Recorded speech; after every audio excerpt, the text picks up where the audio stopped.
I knew something was off when Carol from HR knocked on my office door and whispered, "Hey, you forgot to initial the new NDA." I never forget anything. That's why the damn companion like a freshly oiled turban instead of a flaming hoverboard. Strapped to a toddler. Still, I signed the paper, handed it back, and went right back to translating legalese into coded triggers for the $300 meters Macrovier merger. The one they kept announcing like a second coming at every town hall, but no one actually understood. 12 years. That's how long I'd been at Corlinks. Not loudly, not glamorously. It wasn't the ping-pong table crowd or a thecumbat slackers who wrote manifest about culture on our internal wiki. I was the one who made sure the merger protocols passed CT sniff tests who built the quiet integration.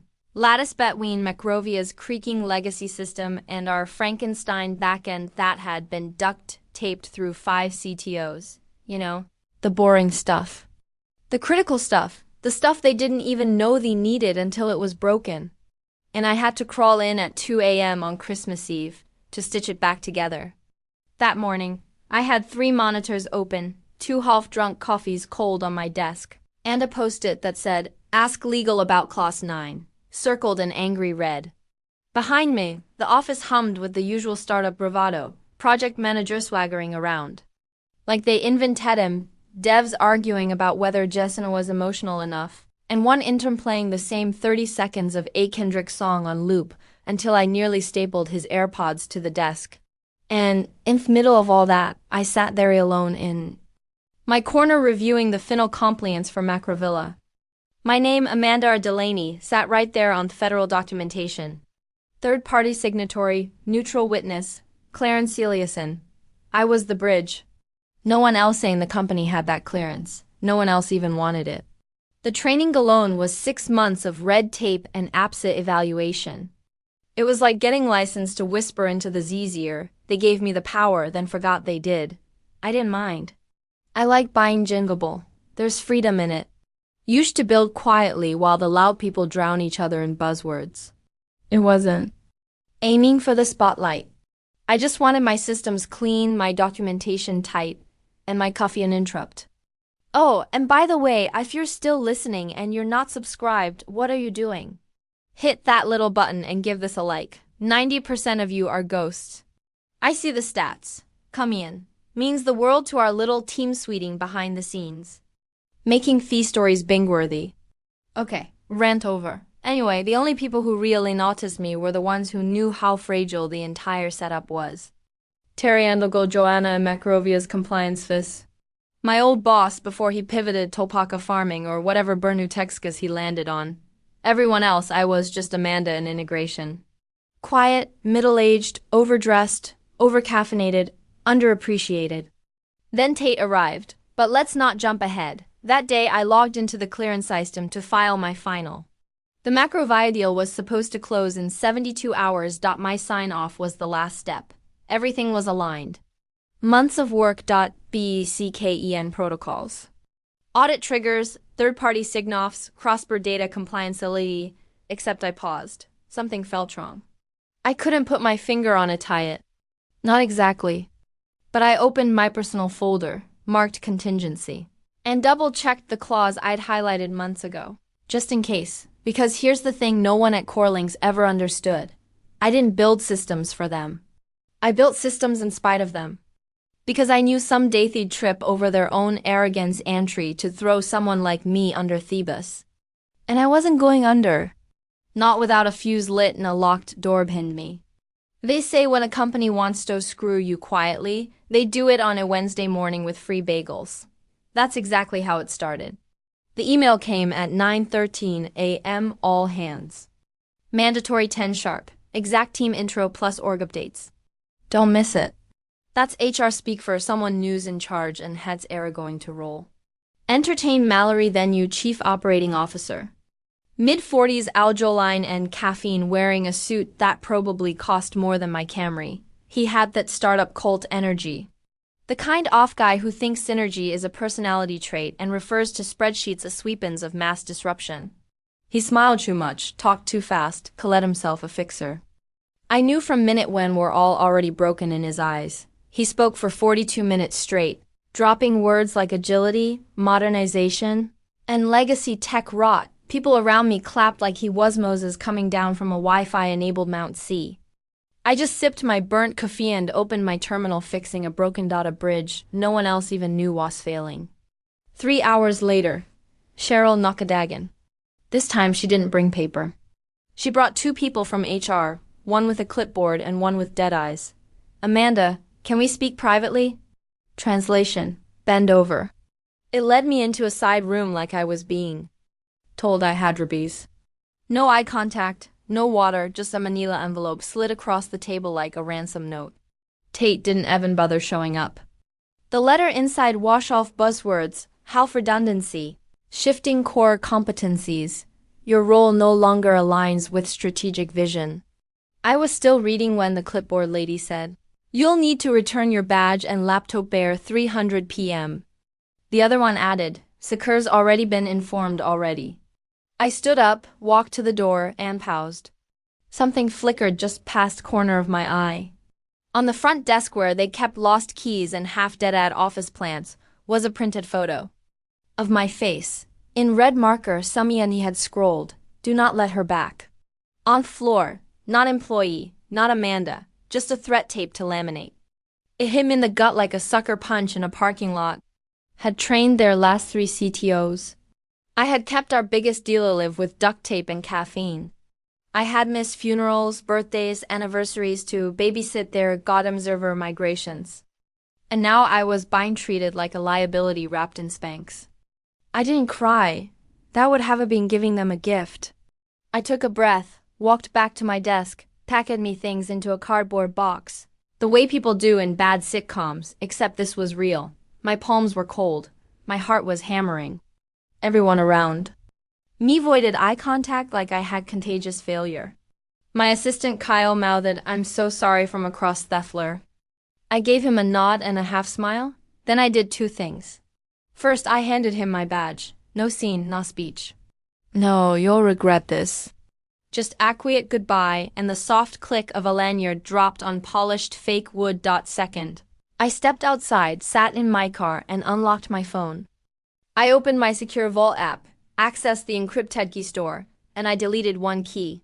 Not a password, not a file, a key store entry to my personal clearance secretariat used in every McVie integration handshake. Without it, the system couldn't verify identity for third-party sign-off. Without it, the merger couldn't close. Without me, they were holding a live grenade with no pin. I didn't smile. I didn't cackle. I didn't even breathe deeply. I just drove away, hands steady, eyes forward, because they thought they were building forward, but they just burned the only bridge they couldn't replace. I didn't even take my coat off when I got home. Just stood in the doorway staring at my keysin. My hand like they might dissolve if I blinked wrong. The house was quiet, too quiet. No Slack pings, no emails, no, "Hey, Amanda, quick question," followed 3 hours of unpaid labor. Just the ticking of the kitchen clock and the faint hum of the fridge. The box of my office life sat on the table like a dead pet. A mug that said, "I avoid warranties." A half-used notebook full of scribbled VPN tunnels and margin notes. And a tin of mints I kept for sugar crashes during late-night system tests. All of it felt alien now, like I'd been dropped out of orbit and landed in a diorama of my own burnout. I went straight to the hallway closet. Past the winter coats, behind the broken printer I swore I'd fix was an old fireproofable box. I dragged it out, popped Thelix, and flipped through tabs labeled in my own neat handwriting. Legal, clearance, protocols, red flag. Then I pulled out the folder marked contingent. I had prepped it 2 years ago, not because I was paranoid, because I paid attention. You don't sit in hamburger calls for 12 months. Listen to executives lie about redundancy planning and not start preparing for the moment they pretend you're optional. The folder was thick, too thick for someone who was supposedly legacy tech. I flipped past org charts, the platformer chitter. The SEC correspondence found what I was looking for, the original Macrovia protocol checklist. My name was printed on the bottom of every page as certified third-party liaison-neutral clearance authority. I flipped to the last 2 pages. Clause 9C. termination of named liaison without formal substitution and re-certification voids, compliance status and suspends the legal standing of acquisition protocol. Plain English. Fire me without replacing with someone who passes clearance and finishes. The checklist and the Merger Beckham's a $300 million legal paperweight. No, Amanda, no deal. I sat down slowly, the edges of the paper cutting into my hands like it knew what it was worth. I hadn't told anyone a Boothist clause because no one ever asked. Hell, most of them didn't even read the merger documents. They just handed McAfee and assumed I'd keep the train moving while they stood on the tracks posing for LinkedIn. Well, not anymore. I wasn't crying. That part of me had already gone cold in the HR office when I saw my photo taped to a desk like I was a threat to national security. This wasn't grief. This was precision. They didn't just fire me. They detonated their own timeline. And the worst part, they had no idea yet. They were probably in a conference room right now, high-fiving over my exit velocity and printing a new org chart with Tate's smirking face at the top. I flipped the protocol to the final sign-off line. My signature was supposed to go there. Thank was never going to touch it now. The checklist wasn't just a formality. It was a federal requirement. It tied into compliance databases, data privacy acknowledges, international banking gap rules. Every buried landmine Thelawires assured us wouldn't be a problem as long as I stayed on board. Oops. I leaned back, let the paper rest on my lap, and exhaled through my nose. This wasn't revenge. This wasn't sabotage. This was mechanics. You fire Thecky Stone, the arch collapses, basic physics. I grabbed my old laptop from the closet, powered it up, opened the encrypted drive I hadn't touched in 6 months. Inside, backup logs, keeper registries, liaison handchecker protocols, everything. They would now scramble to reconstruct from scratch with a guy named Dustin from it who still couldn't find the correct VPN on his 3rd day. I checked the logs, verified the deletion I made from my phone earlier had propagated to the federal handshake server. It had time-stamped, locked, irrevocable. They had no idea yet, but that was about to change. I sipped cold coffee from Theophis. Mug. Tomorrow, Macrovia wouldn't as something was missing, and the screaming would begin. The call took less than 4 minutes. I didn't rehearse it, didn't pace around the kitchen or scribble bullet points like I usually did before big meetings.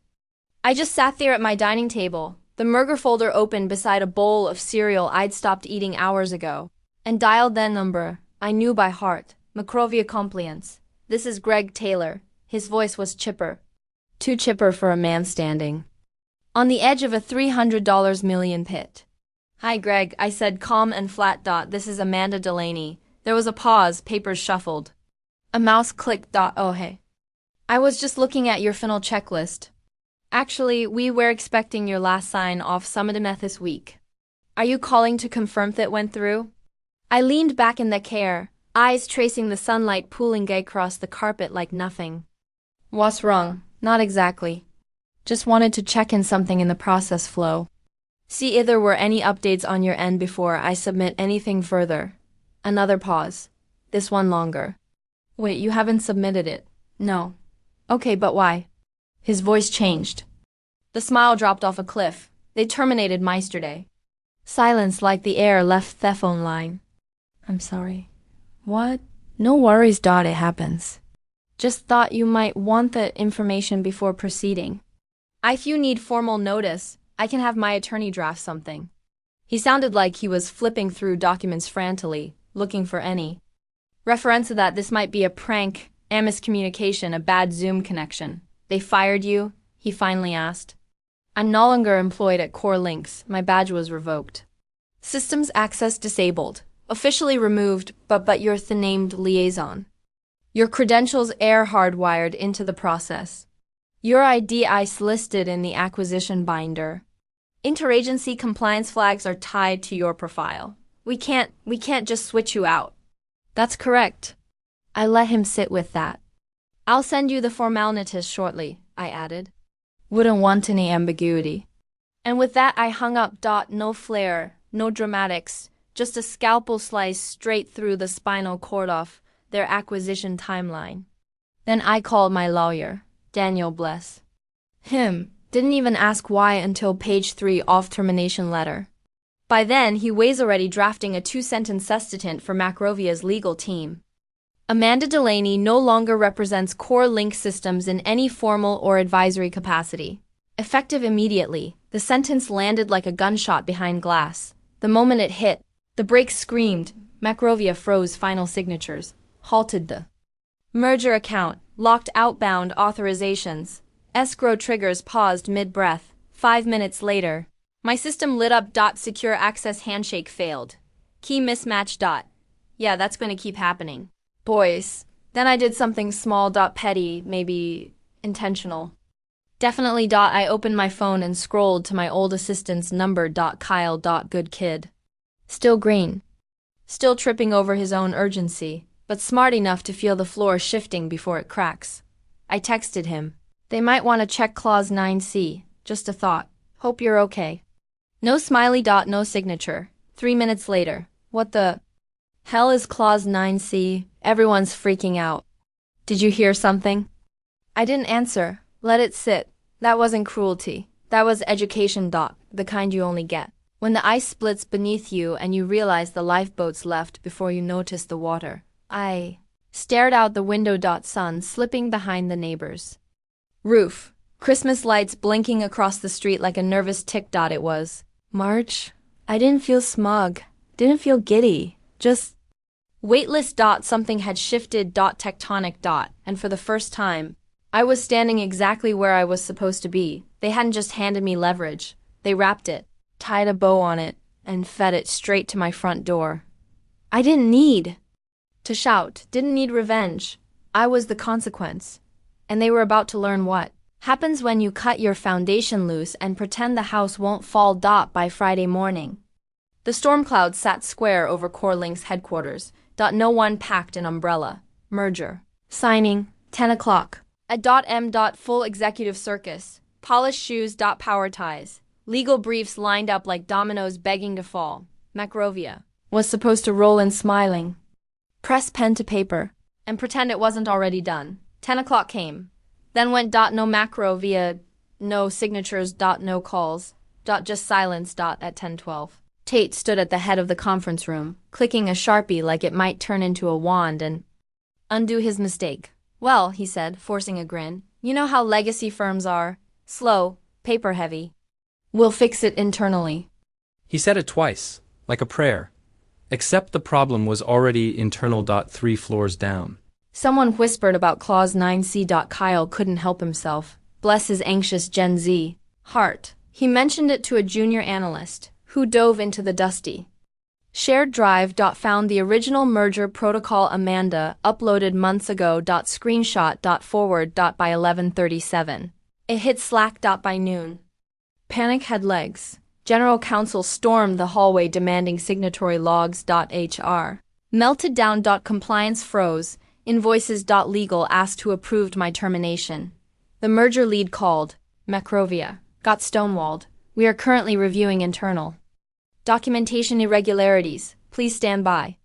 Corporate for you screwed this up, and we're not cleaning it for you. At 10:04 p.m. My phone rang. Locked number. Declined. CFO direct. Declined. Voicemail. I let it play. He sounded like a man standing on a bridge he just lit on fire. Amanda. Hi, we had a bit of a hiccup today. Wondering if we could clarify some compliance details. Nothing major. Dotting I's. Crossing T's. I played it twice. Deleted it. They thought it was a hiccup. They still didn't understand. It wasn't a hiccup. It was a lung collapse. I opened my laptop. Federal Liaison Registry. My name's still there. No substitution. Filed. No recertification. No alternate key. No key. No handshake. No merger. The more they panicked, the calmer I got, like watching a fire you didn't start. But you did remove the batteries from the smoke alarm. Quiet power doesn't beg for attention.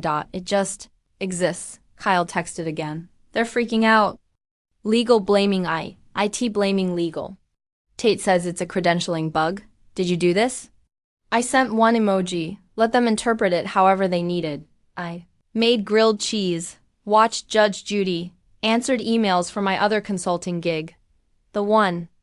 I kept quiet, just in case. At 4 p.m. The invite went out. Emergency all hands. Conference room alpha. Subject line. Realignment and roadmap discussion. Translation. Damage control. I wasn't invited. Didn't need to be. At 9:06 a.m. Monday. The email landed. Subject : re. Pending merger. Immediate compliance review required. Body colder than the subject. Due to the unplanned termination of the listed third-party liaison without replacement, Macrovia Group is pausing all executional aspects of the acquisition. Obligations under Sections 4.7 and 9C remain unmet. Transactions suspended indefinitely. 4 lines. No spin. The kind of message that makes CFOs drop coffee and HR reps dry heave into recycling bins. I was in sweatpants, pouring almond milk into cereal, watching LinkedIn light up in real time. Finance blogs caught the scent. Macrovia exec posted, "Always verify your bridges before you burn them." Daniel sent the final letter 30 minutes later. Nota RIZED. Signed in blue. Short. Lethal die. I became an entity that afternoon. Quiet seal LOC. 11 minutes. Employee no more. Firewall now. My phone went silent. Boardroom tremors traveled 3 zip codes. Whispers spread. They rewrote history because the present was burning. That night, an unknown number texted. Well played. I didn't reply. This wasn't a game. It was architecture. A single screw removed. A single key revoked. Signature never written. By Tuesday. Core link went into cardiac arrest. Board meeting. No slides. No coffee. Carl leaned forward, voice like gravel. Who authorized termination without transition? Silence. Someone leaked the security photo. My badge taped to the desk. Do not let her back on the floor. LinkedIn exploded. Tate sent an offer. Double salary, bigger title. Daniel replied for me. Clean. Clinical. Quiet seal.